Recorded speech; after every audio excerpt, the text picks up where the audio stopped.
ദുൽഖർ-9 എന്ന ചക്രവർത്തിയുടെ അടുത്തേക്ക് കുറച്ചു ഗോത്രക്കാർ വന്ന് സഹായം ചോദിച്ചത് ഓർക്കുക. യഅ്ജൂജ് മഅ്ജൂജ് എന്ന വിഭാഗത്തിൽപ്പെട്ടവർ അവിടെ വന്ന് അക്രമം പ്രവർത്തിക്കുന്ന കാര്യം അറിയിക്കുവാനും അവരിൽ നിന്ന് രക്ഷപ്പെടുവാനും വേണ്ടി ദുൽഖർ-9 എന്ന ചക്രവർത്തിയും ആ ഗോത്രക്കാരും ചേർന്ന് ഒരു ഇരുമ്പിന്റെ മതിൽക്കെട്ട് നിർമ്മിക്കുന്ന കാര്യം നിങ്ങൾ ഓർക്കുക. അതിനെ ഇപ്പോഴുള്ള മാപ്പിൽ ചുവന്ന മഷിയിൽ അടയാളപ്പെടുത്താം. ചുവന്ന വരയിൽ വരച്ചിരിക്കുന്നത് ദുൽഖർ-9 എന്ന ചക്രവർത്തിയും കൂട്ടരും കൂടി ഉണ്ടാക്കിയ ഇരുമ്പുകൊണ്ടുള്ള മതിലാണ്. അവർ വന്നാൽ ഈ ലോകത്ത് പലവിധ അക്രമങ്ങളും കുഴപ്പങ്ങളും ഉണ്ടാക്കിക്കൊണ്ടിരിക്കും. അവർ കുന്നിൻമലകൾ അടിച്ചു നിരത്തും. അവിടുത്തെ ധാതുക്കൾ, സ്വർണങ്ങൾ, മൂലദ്രവ്യങ്ങൾ മുതലായവ കൊള്ളയടിക്കും. ജനങ്ങളെ വിഭജിച്ചു കൊല്ലും. ജനങ്ങളെ അടിമകളെപ്പോലെയാകും. നിങ്ങൾ അവരെപ്പോലെ ആകരുത് എന്നാണ് പറഞ്ഞിരിക്കുന്നത്. ഈ വിഭാഗം ആളുകൾ ഭൂമിയിൽ എല്ലായിടത്തും കുഴപ്പമുണ്ടാകും. ഇവരെ സൂക്ഷിക്കുക എന്നതുകൂടി പറഞ്ഞുതന്നു. ചിന്തിക്കുന്നവർക്ക് ദൃഷ്ടാന്തമുണ്ട്. 1480-നും 1520-നുമിടയിൽ കൊളംബസ് ഇന്ത്യയെ ലക്ഷ്യമിട്ട് പായക്കപ്പലിൽ യാത്ര തുടങ്ങി ചെന്നെത്തിയത് ഒരു രാജ്യത്ത്. അവിടെ ബ്രിട്ടീഷുകാർ പ്രധാന കോളനികൾ സ്ഥാപിച്ചു. ജോർജ് വാഷിംഗ്ടണിന്റെ നേതൃത്വത്തിൽ നടന്ന വിപ്ലവ യുദ്ധത്തിലൂടെ 1775-നും 1783-നുമിടയിൽ സ്വാതന്ത്ര്യം നേടിയ അവർ 1787-ൽ ഭരണഘടന അംഗീകരിച്ച് ഒരു ഫെഡറൽ റിപ്പബ്ലിക് സ്ഥാപിച്ചു. അമേരിക്ക എന്ന് വിളിച്ചു. 1776-ൽ ബ്രിട്ടീഷ് ഭരണത്തിൽ നിന്ന് 13 കോളനികൾ സ്വാതന്ത്ര്യം നേടി. അമേരിക്കൻ ഐക്യനാടുകൾ കൂടിച്ചേർന്ന് യുണൈറ്റഡ് സ്റ്റേറ്റ് ഓഫ് അമേരിക്ക ഉണ്ടായത്. ഇത് പഠിപ്പിച്ചു തന്നത് 1990-നും 2004-നും ഇടയിൽ മരണപ്പെട്ട ഒരാൾ നാട്ടിലേക്കെത്തിച്ചെല്ലുന്ന സജീർ എന്ന ആളാണ്. അങ്ങനെ ആ നാട്ടിലെ എല്ലാവരും കൂടി ഇയാളെ അടിച്ചു കൊന്നു കുഴിച്ചു മൂടി. മുഹമ്മദ് വിളിച്ചു, സജീർ എന്ന്. അപ്പോൾ മൂടിയ കുഴിയിൽ നിന്ന് എണീറ്റ് വരുന്നു. ഇങ്ങനെ തുടർന്നു. കുറച്ചു ദിവസം കഴിഞ്ഞു. ഞാൻ ആരെയും ഉപദ്രവിക്കാതെ നിന്നുകൊള്ളാം. അങ്ങനെയിരിക്കെ ആ കുടുംബത്തിലെ സ്ത്രീകൾക്ക് പുറത്തുപോകാൻ പറ്റാത്ത അവസ്ഥ വന്നു. അങ്ങനെ അവർക്ക് പുറത്തു പോകുമ്പോൾ കാണാത്ത രൂപത്തിൽ പോകണം. എന്താണ് വഴിയെന്ന് എല്ലാവരും ചോദിച്ചു. അപ്പോൾ മുഹമ്മദ് പറഞ്ഞു, എനിക്കറിയില്ലെന്ന്. സജീർ പറഞ്ഞു, എന്റെ അടുത്ത് അതിനുള്ള ട്രിക്കുണ്ട്.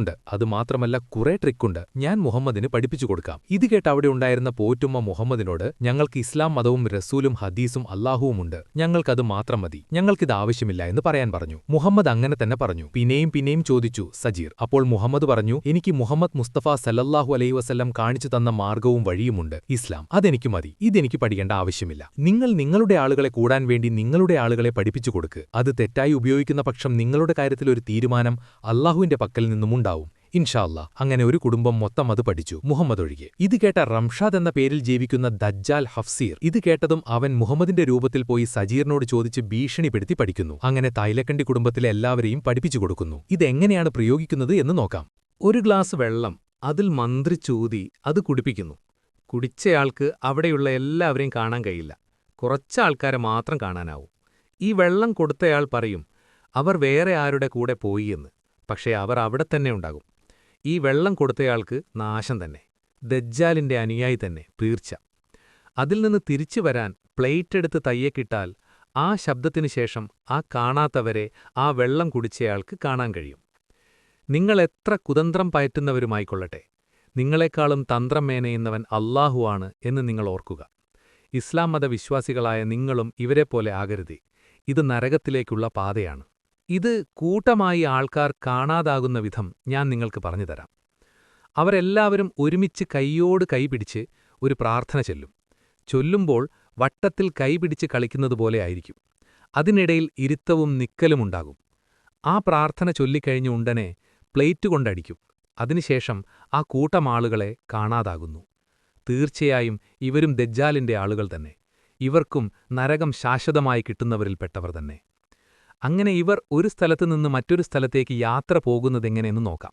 ഇങ്ങനെ കാണാതായ രൂപത്തിലുള്ള മനുഷ്യൻ വെള്ളമധികം കുടിക്കുകയില്ല. കാരണം വെള്ളം കുടിച്ചാൽ മൂത്രമൊഴിക്കേണ്ടി വരും. അതുകൊണ്ട് പിന്നെ ഇവർ ശബ്ദമുണ്ടാക്കാറില്ല. ശബ്ദമുണ്ടാക്കിയാൽ അവർ കാണാത്ത രൂപത്തിൽ നിന്ന് കാണുന്ന രൂപത്തിലാകും. തീർച്ചയായും ഇവർക്ക് നരകം ശാശ്വതമായി കിട്ടുന്നവരിൽപ്പെട്ടവർ തന്നെ. നിങ്ങൾ ഇവരെപ്പോലെ ആകാതിരിക്കുക. അങ്ങനെ ഇവർ ഉദ്ദേശിച്ചയാൾ വന്നാൽ അയാളുടെ ശരീരത്തിൽ കയറും. എന്നിട്ട് അയാളെ ഭ്രാന്തനെ പോലെയാക്കി തീർക്കും.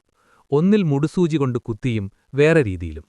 മുമ്പ് ചില പരിപാടിയിൽ പങ്കെടുത്ത ഒരു സാഹചര്യം പറഞ്ഞതുപോലെ, ഇല്ലെങ്കിൽ യക്ഷി വീട്ടിലുള്ളതുപോലെ, അല്ലെങ്കിൽ ജിൻ കയറിയതുപോലെ, ഇങ്ങനെ പല രീതിയിലും കാണപ്പെടും. കാണുമ്പോൾ അദ്ദേഹത്തെ ഭ്രാന്തനായി തോന്നും. ഇവർ ആക്കി തീർക്കും. ഇവർ ശരീരത്തിൽ കയറി ചെയ്യുന്നത് കണ്ട് രസിക്കുന്നവർ ഇതിലുണ്ടാകും. ഇവർക്ക് നരകം ശാശ്വതമായി കിട്ടുന്നവരിൽ പെട്ടവർ തന്നെ. മുഹമ്മദ് ഇവരെക്കുറിച്ച് എഴുതിയത് കേട്ടോളൂ. അവർ കൂട്ടമായി ശരീരത്തിൽ കയറിയിരിക്കുന്നത് വട്ടിയം തോട്ടിൽ പോകാറുണ്ടായിരുന്നു. അവിടെ എത്തിയാൽ മാത്രമേ ഭക്ഷണവും വെള്ളവും കുടിക്കുക. നടക്കുമ്പോൾ ഭാരം സാധാരണ ഉള്ള മനുഷ്യഭാരത്തേക്കാൾ ഒരാളുടെ ഭാരം 2 കിലോ കൂടും. കൂടുതൽ പേരുണ്ടെങ്കിൽ അതിലും കൂടുതലായിരിക്കും. ഇവർ തീരുമാനിക്കുന്നത് പോലെയായിരിക്കും നടക്കുന്നത്. ചിന്തിക്കുന്നത്, പറയുന്നത്, പ്രവർത്തിക്കുന്നത് എല്ലാം ശരീരത്തിലുള്ള ആളുടെ കയ്യിലായിരിക്കും. ഇങ്ങനെയുള്ളപ്പോൾ മനസ്സിലാക്കുക, ഇടയ്ക്കിടയ്ക്ക് പനിച്ചുണ്ടോ എന്ന് നോക്കുക. ജലദോഷം, പെട്ടെന്ന് വയറിളകുക, പെട്ടെന്ന് മുടി വലുതാകുക, കുറച്ചു ദിവസം കൊണ്ട് തടിക്കുക, വെയിറ്റ് കൂടുന്നത്, തല പെരുകുന്നതുപോലെ തോന്നുന്നത്, നടുവേദന, പരടിവേദന, ഇങ്ങനെ ഒരുപാടുണ്ട്. ഇങ്ങനെ ഒരാളെ ആത്മഹത്യ വരെ ചെയ്യിക്കാൻ ഇവർക്ക് സാധിക്കും. ഇത്ര വലിയ കൊടും ക്രൂരത വരെ റംഷാദ് എന്ന ഹഫ്സീർ ദജ്ജാലും അനുയായികളും ചെയ്യുന്നത്. ചില വലിയ ആത്മഹത്യ ചെയ്ത ആളുടെ പിന്ദ്വാരത്തിൽ നിന്ന് ചോര കണ്ടിട്ടുണ്ടെങ്കിൽ തീർച്ചയായും ഇങ്ങനെ തന്നെ കൊന്നതാവാൻ സാധ്യത. ഇതറിയാവുന്ന ജാബിർ എന്ന ഒരു തനും ഒരു കുടുംബവുമുണ്ട്. കണ്ണൂർ ജില്ലയിലെ ഇരിക്കൂർ പ്രദേശത്തെ കനറാ ബാങ്കിന് സമീപമുള്ള തായിലക്കണ്ടി എന്ന കുടുംബത്തിലെ എല്ലാവർക്കും നരകം ശാശ്വതമായി കിട്ടുവാൻ വേണ്ടി മുഹമ്മദ് പ്രാർത്ഥിച്ചു തുടങ്ങി. പുറത്തു കാണുന്ന മാന്യമായ മുഖം, അകത്ത് ചന്നായയേക്കാൾ മോശമാണിവർ. മുഹമ്മദിന് കണ്ണിന് കുഴപ്പം. നിങ്ങൾക്ക് കണ്ണും കാതുമുണ്ടായിട്ട് കാര്യമില്ലാതെ വന്നു. ഹറാം മാത്രം തിന്നും കുടിച്ചും ചെയ്തും നിങ്ങളിൽപ്പെട്ട കുറച്ചുപേർ ഒഴിക്കേ എന്ന് മുഹമ്മദ് എഴുതി. എന്തിനാണ് എങ്ങനെ എഴുതിയത് എന്ന് ഇതുണ്ടാകുന്ന എനിക്ക് മനസ്സിലായില്ല. ദജ്ജാൽ എന്ന ഹഫ്സീർ സൃഷ്ടിച്ച ഒരു മനുഷ്യനെക്കുറിച്ച് ഞാൻ നിങ്ങൾക്ക് ഇവരെക്കുറിച്ച് പറഞ്ഞുതരാം. 1995നും 2000നുമിടയിൽ മരണപ്പെട്ട ഒരാൾ നാട്ടിലേക്ക് 2001നും 2004നുമിടയിൽ എത്തിച്ചെല്ലുന്നു. അദ്ദേഹത്തിന് ശരീരത്തിലുള്ളത് ചുവപ്പ് നിറത്തിലുള്ള ചോരയല്ല, കറുത്ത നിറത്തിലുള്ള രക്തമാണ്. അദ്ദേഹം ഉള്ളത് ഇന്ത്യയിലെ ഒരു സംസ്ഥാനമായ കേരളത്തിലെ കണ്ണൂർ ജില്ലയിലെ ഇരിക്കൂർ എന്ന പ്രദേശത്തെ കനറാ ബാങ്കിന് സമീപമുള്ള തായിലക്കണ്ടി എന്ന കുടുംബത്തിലെ സജീർ തായിലക്കണ്ടി എന്ന പേരിലാണ്. ഇദ്ദേഹത്തിനും ഇദ്ദേഹത്തിന്റെ മക്കൾക്കും ശരീരത്തിൽ കറുത്ത നിറത്തിലുള്ള രക്തമാണ് ഉള്ളത്. എന്നുവെച്ചാൽ മനസ്സിലാവേണ്ടവർക്ക് മനസ്സിലാകും. നിങ്ങൾക്ക് മനസ്സിലായില്ലെങ്കിൽ നിങ്ങൾ നിങ്ങളുടെ പണ്ഡിതന്മാരോട് ഈ ചാനലിൽ പറഞ്ഞിട്ടുള്ള കാര്യങ്ങളെക്കുറിച്ച് പറഞ്ഞു തരുന്നില്ല എന്നുണ്ടെങ്കിൽ നിങ്ങൾക്ക് ബുദ്ധിയുണ്ടെങ്കിൽ അത് മനസ്സിലാകും എന്ന് മാത്രം. തിരിച്ചെത്തിയ സജീർ എന്ന മനുഷ്യരൂപത്തിലുള്ള ആൾ പല കഴിവുകളും കാണിച്ച് ആളെ വശത്താകുവാൻ തുടങ്ങി. അങ്ങനെ ആൾക്കാർ കൂടി അയാളെ തല്ലിക്കൊന്നു. അയാൾ മരിച്ചുവെന്ന് കരുതി കുഴിച്ചിട്ടു. അയാൾ പിന്നെയും എണീറ്റു വന്നു. വീണ്ടും ആൾക്കാർ കൂടി അടിച്ചു കൊന്നു, കുഴിച്ചുമൂടി. പക്ഷെ വീണ്ടും വന്നു. അങ്ങനെ ഒരു പെണ്ണിനെ കല്യാണവും കഴിച്ച് അതിലുള്ള കുട്ടികൾക്കും ചുവന്ന രക്തത്തിനു പകരം കറുത്ത നിറമുള്ള രക്തം. ഇവരെ രണ്ടുപേരെയും മുഹമ്മദിനറിയാം. അത് നിങ്ങളിൽ ജീവിക്കുന്ന ഇമാം മഹ്ദിയെയും ഈസാ നബിയെയും ഹിളിർ നബിയെയും ഈ നാട്ടിലെ പണ്ഡിതന്മാരെയും അറിയിക്കണമെന്ന് ഡയറിയിൽ എഴുതിവച്ചിരിക്കുന്നു. ഇത് മുഹമ്മദ് 2025 ഡിസംബർ 31 മുമ്പ് സൗദിയിൽ ഏതിയില്ലെങ്കിൽ എല്ലാ ഇസ്ലാം മത വിശ്വാസികളെയും അറിയിക്കുന്നു നിങ്ങളിലൂടെ എന്ന പ്രതീക്ഷയിൽ ഒരു അല്ലാഹുവിന്റെ അടിമ. ഇത് പഠിപ്പിച്ചു തന്നത് 1990നും 2004നുമിടയിൽ മരണപ്പെട്ട ഒരാൾ നാട്ടിലേക്ക് എത്തിച്ചെല്ലുന്ന സജീർ എന്ന ആളാണ്. അങ്ങനെ ആ നാട്ടിലെ എല്ലാവരും കൂടി ഇയാളെ അടിച്ചു കൊന്നു കുഴിച്ചുമൂടി. സജീർ എന്ന് വിളിച്ചു മുഹമ്മദ്. അപ്പോൾ മൂടിയ കുഴിയിൽ നിന്ന് എണീറ്റു വരുന്നു. ഇങ്ങനെ തുടർന്നു. കുറച്ചു ദിവസം കഴിഞ്ഞു. അവിടുത്തെ സ്ത്രീകൾക്ക് പുറത്തു പോകുമ്പോൾ കാണാത്ത രൂപത്തിൽ പോകണം. എന്താണ് വഴി എന്നെല്ലാവരും ചോദിച്ചു. അപ്പോൾ മുഹമ്മദ് പറഞ്ഞു, എനിക്കറിയില്ല എന്ന്. സജീർ പറഞ്ഞു, എന്റെയടുത്ത് അതിനുള്ള ട്രിക്കുണ്ട്. അതുമാത്രമല്ല, കുറേ ട്രിക്കുണ്ട്. ഞാൻ മുഹമ്മദിന് പഠിപ്പിച്ചു കൊടുക്കാം. ഇത് കേട്ട അവിടെ ഉണ്ടായിരുന്ന പോറ്റുമ്മ പറഞ്ഞു മുഹമ്മദിനോട്, ഞങ്ങൾക്ക് ഇസ്ലാം മതവും റസൂലും ഹദീസും അല്ലാഹുവും ഉണ്ട്. ഞങ്ങൾക്കിത് ആവശ്യമില്ല എന്ന് പറയാൻ പറഞ്ഞു. മുഹമ്മദ് അങ്ങനെ തന്നെ പറഞ്ഞു. പിന്നെയും പിന്നെയും ചോദിച്ചു സജീർ. അപ്പോൾ മുഹമ്മദ് പറഞ്ഞു, എനിക്ക് മുഹമ്മദ് മുസ്തഫ സല്ലല്ലാഹു അലൈഹി വസല്ലം കാണിച്ചു തന്ന മാർഗവും വഴിയുമുണ്ട്. അതെനിക്ക് പഠിക്കണ്ട. നിങ്ങൾ നിങ്ങളുടെ ആളുകളെ കൂടാൻ വേണ്ടി നിങ്ങളുടെ ആളുകളെ പഠിപ്പിച്ചു കൊടുക്ക്. അത് തെറ്റായി ഉപയോഗിക്കുന്ന പക്ഷം നിങ്ങളുടെ കാര്യത്തിൽ ഒരു തീരുമാനം അല്ലാഹുവിന്റെ പക്കലിൽ നിന്നും ഉണ്ടാകും ഇൻഷാ അല്ലാഹ്. അങ്ങനെ ഒരു കുടുംബത്തിലെ മൊത്തം ആളുകളെ സജീർ അത് പഠിച്ചുകൊടുത്തു, മുഹമ്മദ് ഒഴികെ. തായിലക്കണ്ടി എന്ന കുടുംബത്തിലെ 105 ഏക്കർ സ്ഥലം ഒരു സർവേയറും അവരുടെ കൂട്ടാളികളും കൂടി കള്ളപ്രമാണവും അഡ്രസ് പ്രൂഫും ഡ്യൂപ്ലിക്കേറ്റ് ആൾക്കാരെയും ഉണ്ടാക്കി വിറ്റു. അത് വിറ്റുകിട്ടിയ പണം കൊണ്ട് 2 സ്ഥലവും ഒരു മാരുതി കാറും വാങ്ങിയ കഥയല്ല, ഇത് നടന്ന സംഭവമാണ്. ഇതൊരു കഥ പോലെ ഞാൻ നിങ്ങൾക്ക് പറഞ്ഞു തരട്ടെയോ? 1997നും 2000നും ഇടയിൽ മുഹമ്മദ് തായിലക്കണ്ടി എന്ന കുടുംബത്തിലെ ഒരു അംഗം പോലെ ജീവിച്ചു വരുന്ന കാലം. ആ വീട് കാണുമ്പോൾ വലിയ തറവാടാണ്. ആ വീട്ടിൽ താഴാതെ നിലയിൽ 5 റൂമും ഒരു ചെറിയ കിച്ചണും ഒരു വലിയ കിച്ചണും ഒരു വലിയ ബാത്റൂമിൽ തന്നെ ടോയ്ലറ്റും പുറത്ത് 2 ടോയ്ലറ്റുമുണ്ട്. മുകളിലത്തെ നിലയിൽ 5 റൂമും ഒരു ചെറിയ കിച്ചണും ഒരു വലിയ കിച്ചണും താഴാത്തതുപോലെ തന്നെ ഉണ്ടായിരുന്നു. കാണുമ്പോൾ ആ നാട്ടിലെ വലിയ തറവാടാണ്. പക്ഷെ അവർ അറിയാതെ താഴാതെ നിലയിൽ താമസിക്കുന്നവർക്ക് 105 ഏക്കർ സ്ഥലമുണ്ടായിരുന്നു മംഗലാപുരം ഭാഗത്ത്. പക്ഷെ അവർ വലിയ ദരിദ്രത്തിലായിരുന്നു ജീവിച്ചു പോയിരുന്നത്.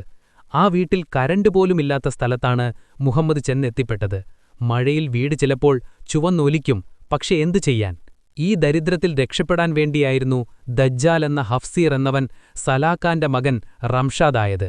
വലിയ ദരിദ്രമായിരുന്നു ആ വീട്ടിലുണ്ടായിരുന്നത്. ആ വീട്ടിൽ താഴാതെ നിലയിൽ ഒരു ഉമ്മാമയുടെ 3 പെൺമക്കൾ, അവരുടെ 9 വീതമുള്ള കുട്ടികൾ. ഇവിടെയാണ് ഉള്ളത് എന്ന് തിരിച്ചറിയാൻ പറ്റാതെ ജീവിക്കുന്ന മുഹമ്മദ്. കിങ് അബ്ദുള്ളയുടെ മകനായ മുഹമ്മദിന് ഒരു ജീവിതം എത്ര മുഷ്കിലാണ്. അങ്ങനെ മുഹമ്മദിനെ മദ്രസാ പഠനത്തിന് ചേർത്തു. അവനാ പോറ്റുമ്മയോട് പറഞ്ഞു, ഞാനിത് പഠിച്ചതാണ്, പിന്നെ എന്തിനെന്നെ ഇത് വീണ്ടും പഠിക്കാൻ പറയുന്നത്? പോറ്റുമ്മ മുഹമ്മദിനോട് ആ പാഠപുസ്തകത്തിലെ ചോദ്യം ചോദിച്ചപ്പോൾ മുഹമ്മദ് ഉത്തരം പറയാൻ കഴിഞ്ഞില്ല. അങ്ങനെ വീണ്ടും 1ാം ക്ലാസ്സിൽ പഠിക്കാൻ തുടരുന്നു. അങ്ങനെയിരിക്കെ ഈ കുടുംബത്തിലെ ഒരാൾ സൗദി അറേബ്യയിൽ ജയിലിലാകുന്നു. അയാളെ പുറത്തിറക്കുവാൻ വേണ്ടി തായിലക്കണ്ടിയിലെ ഇവർ ചെയ്തത് എത്ര വലിയ തെറ്റാണ് എന്ന് പറഞ്ഞുതരാം. ഇത് പറയുന്നത് നിങ്ങളും ഇവരെപ്പോലെ ആകരുത് എന്നതുകൊണ്ടാണ്. ചിന്തിക്കുന്ന വിശ്വാസികൾക്ക് ദൃഷ്ടാന്തമുണ്ട്.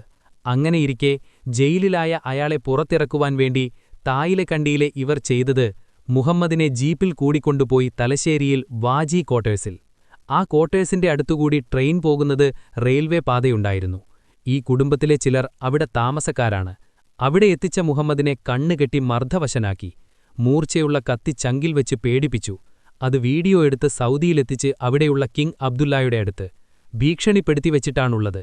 നിങ്ങളുടെ മകനെ ജീവനോടെ വേണം എന്നുണ്ടെങ്കിൽ പറഞ്ഞത് ചെയ്തു തരിക, ഇല്ലാത്ത പക്ഷം ഈ കുട്ടിയെ കൊന്നുകളയും എന്ന് ഭീഷണിപ്പെടുത്തുന്നു. അന്യായമായി ഒരു കുട്ടിയെയും ആ കുട്ടിയുടെ പിതാവിനെയും ആക്രമിച്ചുവോ? ഇസ്ലാമിക നിയമപ്രകാരം ഇവർ ചെയ്തത് തെറ്റുതന്നെ. തീർച്ചയായും ഇവർ നാരകവാസികൾ തന്നെ. ഈ കാലഘട്ടത്തിൽ ഒരു സർവേയറുടെ കല്യാണം കഴിയുന്നു. അദ്ദേഹം സ്ത്രീധനം വാങ്ങിയാണ് കല്യാണം കഴിക്കുന്നത്. പണം കുറഞ്ഞതിന്റെ പേരിൽ കല്യാണ ദിവസം അദ്ദേഹം ഭാര്യയുടെ വീട്ടിൽ പോകുന്നത് എന്നൊരു രീതിയുണ്ട് കണ്ണൂരിൽ. അദ്ദേഹം പോയില്ല. കാരണം നിങ്ങൾ കേൾക്കുക, സ്ത്രീധനം തന്നത് കുറവായതുകൊണ്ട് അദ്ദേഹം പോയില്ല. ഇതാണോ ഇസ്ലാം മതവിശ്വാസം? പറയൂ.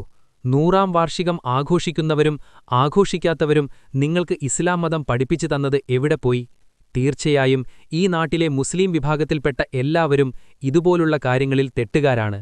എന്നിട്ട് നിങ്ങൾ ആലോചിക്കൂ, നിങ്ങളാണോ ശരിയായ ഇസ്ലാം മതവിശ്വാസക്കാരെന്ന്? എല്ലാ വിഭാഗരോടും കൂടി ചോദിക്കുന്ന ചോദ്യമാണിത്. പരസ്പരം മൈക്ക് വെച്ച് ചീത്ത പറയുന്നതിനും നിങ്ങളുടെ ശക്തിപ്രകടനം കാണിക്കുന്നതിനു പകരം നിങ്ങൾ നിങ്ങളുടെ സമൂഹത്തിൽ ഇറങ്ങിച്ചെന്ന് അന്വേഷിച്ചുവോ?